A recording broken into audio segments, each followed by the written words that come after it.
Hello guys. आज के video के एंड तक आप अपने एंटायर इन्वेस्टमेंट अप्रोच को अपग्रेड कर चुके होंगे और एक पावरफुल वेल्थ सीक्रेट्स के बारे में जान पाएंगे। So don't miss it. Welcome back to the channel. Today हम स्टार्ट कर रहे हैं एक amazing discussion on mutual funds and ETFs. आज हम स्टेप बाय स्टेप समझेंगे कि म्यूचुअल फंड्स होता क्या है, कैसे काम करता है और आप अपने फाइनेंशियल गोल के हिसाब से सही फंड कैसे चूज़ कर सकते हो। आज हम समझेंगे एक्सपेंस रेशियो क्या होता है, उसका इम्पैक्ट क्या होता है, एसआईपी वर्सेस लमसम क्या है, रिस्क मैनेजमेंट कैसे करना है म्यूचुअल फंड्स में, म्यूचुअल फंड्स कैसे डाइवर्सिफिकेशन को प्रमोट करता है और म्यूचुअल फंड में रिस्क क्या क्या है। ये सीरीज़ 2 पार्ट में होगी माय फ्रेंड्स। तो फर्स्ट पार्ट में हम इन टॉपिक्स को कवर करने वाले हैं। अब एक बार आप इमेजिन करो कि 500 रुपये में 30 से 50 कंपनी के शेयर कैसे मिल सकते हैं। This is the magic of mutual funds. Mutual funds एक प्रोफेशनली मैनेज इन्वेस्टमेंट बास्केट होता है। इन्वेस्टर्स अपना पैसा पूल करते हैं, फंड मैनेजर्स उनको मिक्स्ड एसेट्स में इन्वेस्ट करता है। आप जो यूनिट्स होल्ड करते हो जिनकी वैल्यू होती है उसको एनएवी बोलते हैं। एनएवी मार्केट के साथ डेली अप डाउन होता रहता है। अब सपोज़ आपने 10,000 रुपये म्यूचुअल फंड में इन्वेस्ट किए किसी पार्टिकुलर फंड में और उसमें एनएवी 100 रुपये की चल रही है, तो आपको उसके 100 यूनिट्स मिल जाएंगे। जब उसकी एनएवी सपोज़ 110 रुपये पहुँच जाती है तो फिर आपको 10% का गेन मिलेगा, यानी 10,000 रुपये आपके 11,000 रुपये बन जाएंगे। म्यूचुअल फंड्स को जो मैनेज करते हैं वो सेबी रजिस्टर्स फंड मैनेजर्स होते हैं। अब आगे देखते हैं कि म्यूचुअल फंड्स वर्क कैसे करता है। आपको लगता है कि म्यूचुअल फंड सिंपल होता है, जो पर्दे के पीछे होता है ना वो खतरनाक होता है। इन्वेस्टर्स अपना पैसा जब फंड में डालते हैं तो फंड मैनेजर मार्केट में रिसर्च करता रहता है, वो अपना पोर्टफोलियो बनाता रहता है, उसको मॉनिटर करता रहता है कि कहाँ पैसा इन्वेस्ट करना है, कहाँ पैसा निकालना है। और जब लोग उसको बाय सेल करते हैं डेली, तो नेट सेल एंड परचेज पे वो फंड मैनेजर ट्रेड करता है और उसके मार्केट कंडीशंस के हिसाब से उस फंड का एनएवी डेली अपडेट होता है। उनकी जो रिसर्च टीम होती है वो बैलेंस शीट्स एनालाइज करती है, उनकी जो रिस्क टीम होती है वो एक्सपोजर कंट्रोल करती है कि कहाँ कितना इन्वेस्टमेंट किया जा सकता है, कंप्लायंस टीम सेबी गाइडलाइंस को फॉलो करती है। तो ये एक फुली मैनेज्ड इंजन होता है जो 24/7 आपके लिए वर्क करता है।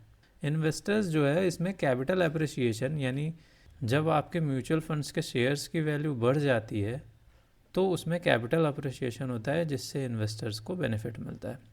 और दूसरा इसमें बेनिफिट ये होता है कि जो भी डिविडेंड्स और इंटरेस्ट इनकम होती है वो इसको री इन्वेस्ट कर देते हैं और फिर जो कंपाउंडिंग को प्रमोट करती है।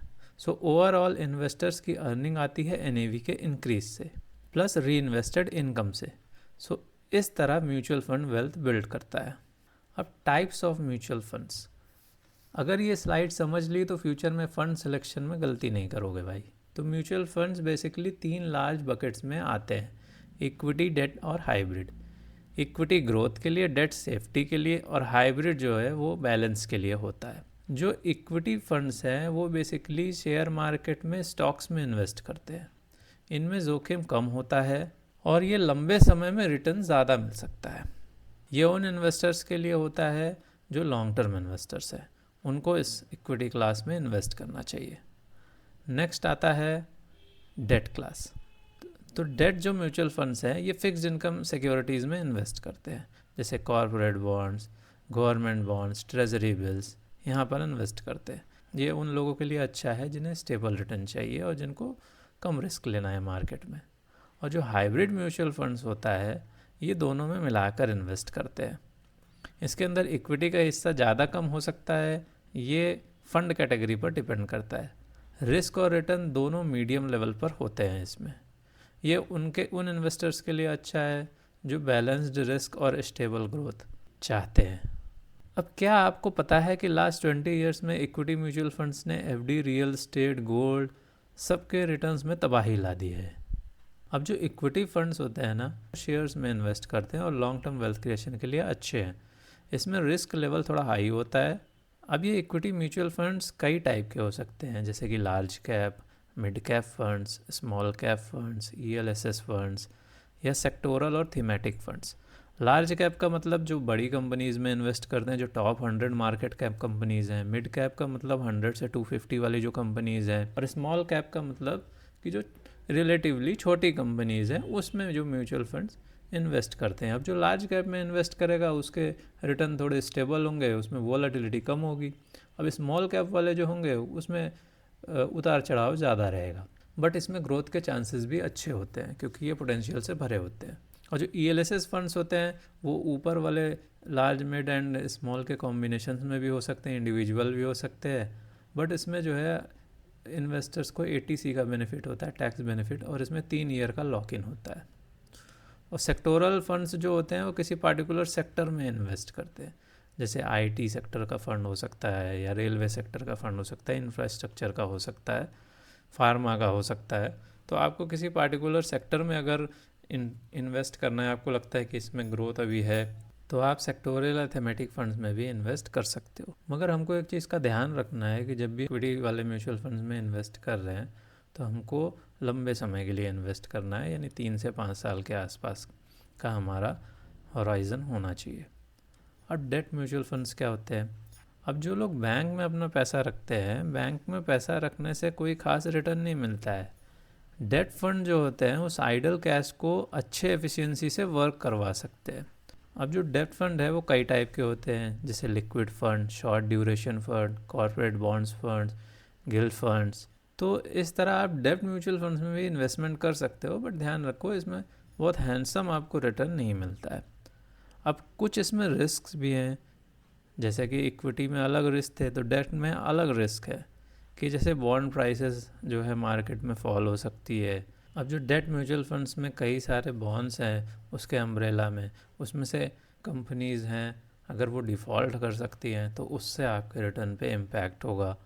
तो ये सब डेट म्यूचुअल फंड्स के भी रिस्क्स है। अब हाइब्रिड म्यूचुअल फंड्स में ज़्यादा रिस्क नहीं है और ना ही ज़्यादा सेफ्टी है, ये एक तरह का बैलेंस है। तो ये भी कई तरह के हो सकते हैं, जैसे कंजर्वेटिव हाइब्रिड, बैलेंस्ड हाइब्रिड या एग्रेसिव हाइब्रिड्स। बट ये चीज़ का ध्यान रखें कि हाइब्रिड म्यूचुअल फंड्स में रेगुलेशन होती है कि इनको एक पार्टिकुलर परसेंटेज ऑफ इक्विटी से ज़्यादा इन्वेस्टमेंट ये नहीं कर सकते। तो ये इक्विटी क्लास के जो म्यूचुअल फंड्स है उतना रिटर्न ये गेन नहीं कर सकते। ये एक बैलेंस के लिए एक एसेट क्लास बनाई गई है, तो इसका वही पर्पस है, रिस्क को बैलेंस करना। बिगनर्स के लिए ये ठीक है क्योंकि उन्हें वोलाटिलिटी नहीं मिलती और एक अच्छा डाइवर्सिफिकेशन मिल जाता है। अब म्यूचुअल फंड में सब बोलते हैं SIP। ये SIP है क्या? SIP एक हैबिट है जो आपकी लाइफ फाइनेंशियली सिक्योर बना सकती है। ये एक तरह का सीक्रेट वेपन है वोलाटिलिटी के अगेंस्ट में। बट ये है क्या? तो SIP डिसिप्लिन्ड पीरियोडिक इन्वेस्टमेंट है। ये मंथली हो सकती है, वीकली हो सकती है, या वीक में 2 बार हो सकती है। यानी जब हम पार्टिकुलर अमाउंट एक पार्टिकुलर पीरियड के बाद एक पार्टिकुलर एसेट क्लास में इन्वेस्ट करते हैं तो उसको SIP बोलते हैं। अब मार्केट अप हो या डाउन हो, आप इन्वेस्ट करते रहते हो तो आपका जो रिस्क है वो रिड्यूस हो जाता है। तो जो रुपी कॉस्ट एवरेजिंग है वो आपका सबसे अच्छा दोस्त है।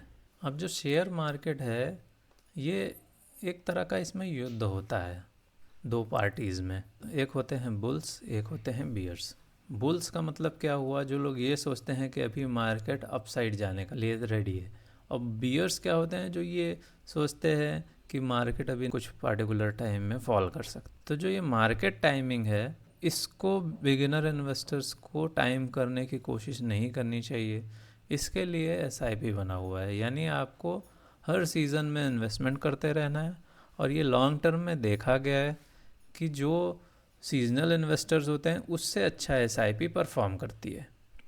अब इसके फ़ायदे क्या क्या हैं कि ये आपको एक इन्वेस्टमेंट हैबिट प्रोवाइड करती है। ये उन लोगों के लिए अच्छा है जो कि सैलरीड इंडिविजुअल्स हैं, क्योंकि वो क्या है एक हैबिट डेवलप करते हैं कि पार्टिकुलर अमाउंट आने के बाद वो इन्वेस्टमेंट में कदम रखते हैं। और जो आपका पैसा अगर आइडल पड़ा हुआ है बैंक्स में या कैश में, तो ये इन्फ्लेशन को बीट करने में मदद करता है। अब फॉर एग्ज़ाम्पल 5,000 रुपये पर मंथ के हिसाब से किसी ने 20 साल के लिए जमा किए तो 12% रिटर्न के हिसाब से कितना रिटर्न मिलेगा? चलिए देखते हैं। इसके लिए हम ग्रो कैलकुलेटर को ओपन कर लेते हैं।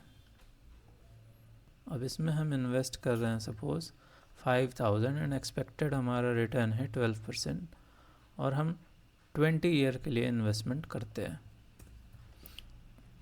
तो जो हमने इन्वेस्ट किया है वो 12 लाख रुपीज़ हम करेंगे और जो हमारे एस्टिमेटेड रिटर्न्स हैं वो 34 लाख से बढ़ के ओवरऑल मैच्योरिटी अमाउंट 46 लाख के आसपास का मिलेगा। तो आप देखो इन्वेस्टमेंट अमाउंट आपने इतने किए और ये जो है आपका रिटर्न अमाउंट है। तो ये जो है कंपाउंडिंग की पावर है माय फ्रेंड्स। एक्सपेंस रेशियो में गलती मतलब लॉन्ग टर्म में लाखों का loss. This part can save your future returns. Expense ratio मतलब एनुअल फ़ी जो म्यूचुअल फंड चार्ज करती है इन्वेस्टमेंट को मैनेज करने के लिए। बट इस चीज़ का ध्यान रख कि चाहे आपको फ़ायदा हो या नुकसान हो, आपको एक्सपेंस रेशियो पे करना पड़ेगा म्यूचुअल फंड्स में। एक्टिव फंड्स में ज़्यादा एक्सपेंस रेशियो होता है बट पैसिव फंड्स में चीप होता है एक्सपेंस रेशियो। अब एक्टिव और पैसिव फंड्स ये क्या है, ये हम नेक्स्ट जो अपना पार्ट 2 है म्यूचुअल फंड्स का उसमें डिस्कस करेंगे। अब ये एक्सपेंस रेशियो चार्ज क्यों करते हैं म्यूचुअल फंड्स? क्योंकि जो फंड मैनेजर की सैलरी है, रिसर्च कॉस्ट है, उनके मार्केटिंग चार्जेस हैं, उनके एक्सपेंसेस है, ऑफिस एक्सपेंसेस है, ऑपरेशनल एक्सपेंसेस है, इनके लिए उनको अमाउंट की ज़रूरत है। तो उस अमाउंट को कंपनसेट करने के लिए एक्सपेंस रेशियो को चार्ज करते हैं। अब इसका इम्पैक्ट क्या होता है कि अगर कोई फंड में आपने 12% रिटर्न गेन किया बट सपोज़ उसके 2% एक्सपेंस रेशियो से फंड चले गए तो फिर आपका नेट रिटर्न सिर्फ 10% ही बनता है। एक्टिव फंड्स के एक्सपेंस रेशियो होते हैं वो 0.5 से 2.5% के बीच होते हैं। जो पैसिव फंड्स के होते हैं वो 0.1 से 0.5 के बीच में होते हैं।